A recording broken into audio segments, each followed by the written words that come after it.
अस्सलाम वालेकुम स्टूडेंट्स। मैं हूं आपका फिजिक्स का टीचर मोहम्मद इलियास। आज हम सिंपल पेंडुलम के बारे में पढ़ेंगे।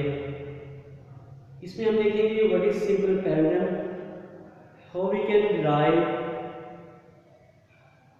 Time period formula for simple pendulum and also how we can find the frequency of simple pendulum. In this lecture, we will also be able to see that what kind of motion simple pendulum does have. So come with me, let's see what is simple pendulum. First of all, just see that our subject is physics and we are going to discuss simple pendulum, and this is especially for part 1 students. What is simple pendulum? Simple pendulum basically consists of a heavy small ball attached with inextensible string, means that string which cannot be extend. This ball is very heavy and attached with the string which is supported by ceiling. The motion of this simple pendulum will be simple harmonic motion. During this lecture, we will derive a relation where I will highlight that whenever the relation of this type comes, we are forced to say that the motion is simple harmonic motion. So before I derive this formula for this simple pendulum, I would like to define what is simple pendulum in words. A simple pendulum consists of a small massive ball suspended by frictionless support by means of light inextensible string. This is the ball, this is the string, and this is the ceiling where we have said frictionless support. तो यहाँ पे हम ये consider करते हैं कि यहाँ पे फ्रिक्शन बिल्कुल नहीं है. So let's start. हम इस बॉल को ए पोजीशन से बी पोजीशन पर ले आए. जैसे ही हमने इस बॉल को छोड़ना है, इट विल स्टार्ट वाइब्रेटिंग और oscillating about it's mean position. इसकी मीन पोजीशन यहाँ बनती है. जैसे ही हमने इस बॉल को छोड़ना है, इसने to and fro motion show करना स्टार्ट कर देनी है. तो जैसे ही हम इस बॉल को यहाँ पे लेके आए, हमें पता है कि इस बॉल का जो मैस है वेट जो है वो mg है, और इस वेट को हमने दो कंपोनेंट्स में रिजॉल्व करना है. First of all, weight w is equal to mg acting vertically downward, जैसा कि यहाँ पे mg डाउनवर्ड है. Secondly, tension T acting upward along the string. ये जो टेंशन है, जैसे हमने इस बॉल को यहाँ पे लेके आए तो इसके अंदर ऑलरेडी एक टेंशन एग्जिस्ट करती है जिसकी डायरेक्शन ऊपर की तरफ है. वेट डाउनवर्ड और टेंशन अपवर्ड. जैसा मैंने आपको बताया कि जब बॉल ऑसिलेट करेगा तो ये इस वेट की वजह से ऑसिलेट करेगा. इस वेट को हम दो कंपोनेंट्स में डिवाइड करेंगे. Number one is mg cos theta, component acting along the string, ये इस स्ट्रिंग के अलोंग काम करेगा.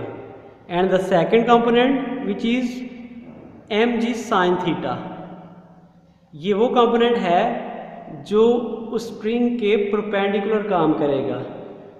बेसिकली ये कंपोनेंट जो mg cos थीटा है, ये टेंशन के साथ कैंसिल आउट हो जाता है. यानी जितनी टेंशन ऊपर की तरफ है उतना ही ये फोर्स का ये कंपोनेंट हम जानते हैं कि वेट भी फोर्स है, तो उसका ये कंपोनेंट उस टेंशन को कैंसिल आउट करता है, यानी उसके इक्वल हो जाता है। तो जस्ट mg sin थीटा जो टेंजेंशियल कंपोनेंट भी कहलाता है समटाइम, ये कंपोनेंट ही इस पेंडुलम की मोशन का रिस्पॉन्सिबल है। यही कंपोनेंट जो है इसको टू एंड फ्रो मोशन करवाने में काम करता है। जैसे ही ये बॉल यहाँ पे आएगी, it can not stop at the mean position because of its inertia.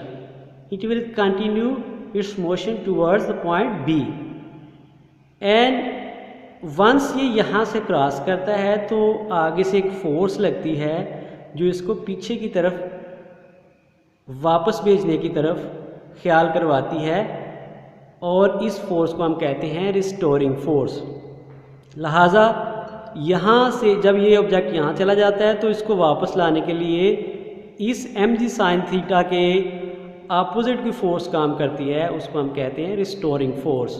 So restoring force is equal to minus mg sin theta.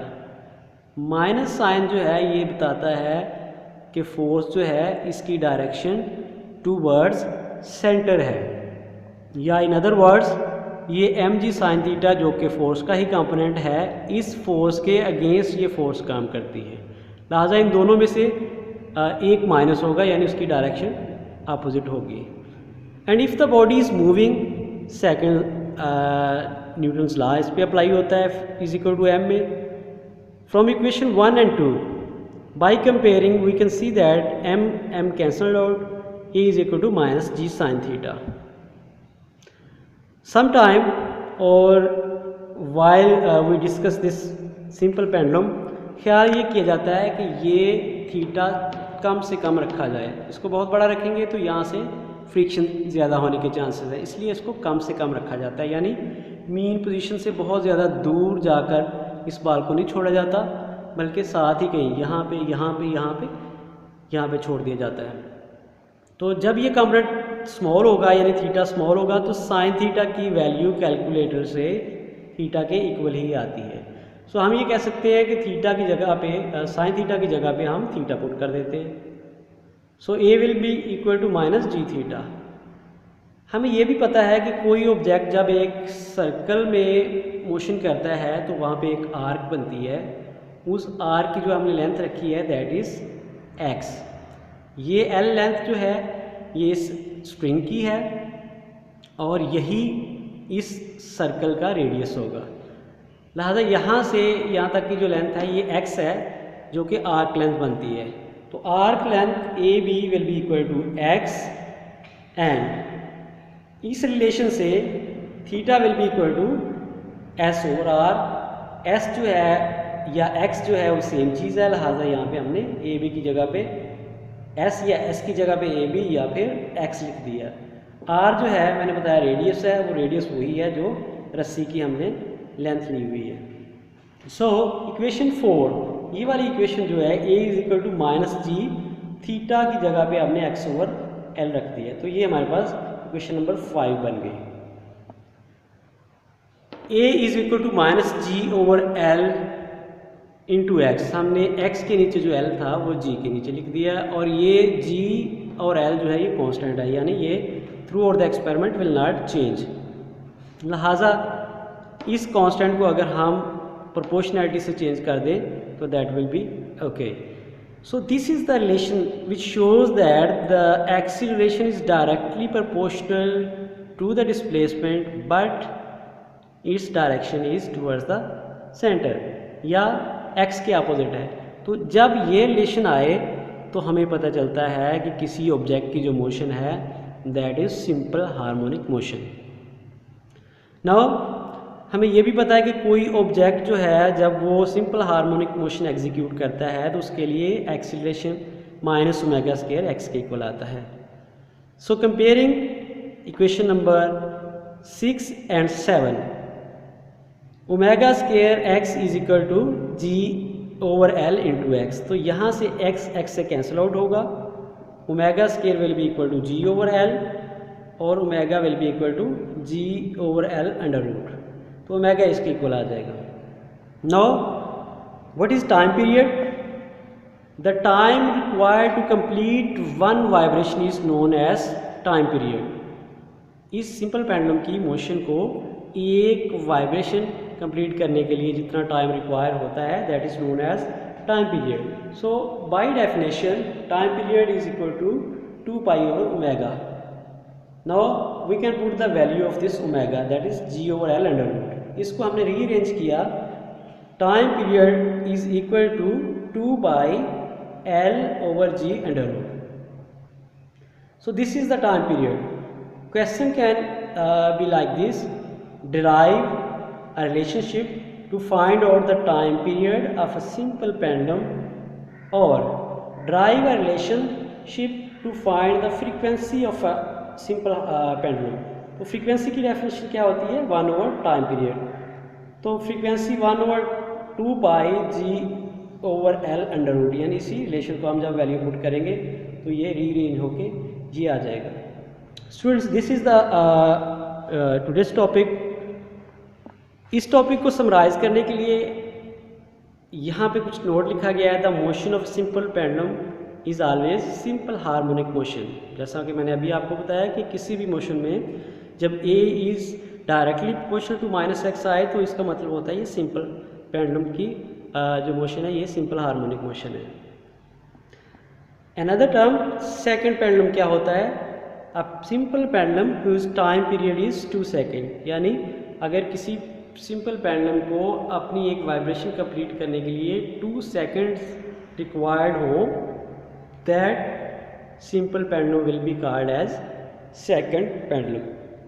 तो सेकंड पेंडुलम की जो फ्रीक्वेंसी बनती है वो है 0.5 हर्ट्ज. स्टूडेंट्स, ये था आज का टॉपिक. उम्मीद है कि आपने समझ लिया होगा. अगर किसी भी जगह पे कोई कन्फ्यूजन हो तो आपको हेजिटेट करने की ज़रूरत नहीं है. यकीनन आपके पास हमारे कॉन्टैक्ट नंबर्स भी हैं. व्हाट्सएप ग्रुप पे भी आप हमारे साथ ऐड हैं, तो ज़रूर कमेंट्स कीजिएगा. I will be waiting for your comments and I will be very happy to respond you. Thank you very much. Next lecture तक के लिए अल्लाह हाफिज़.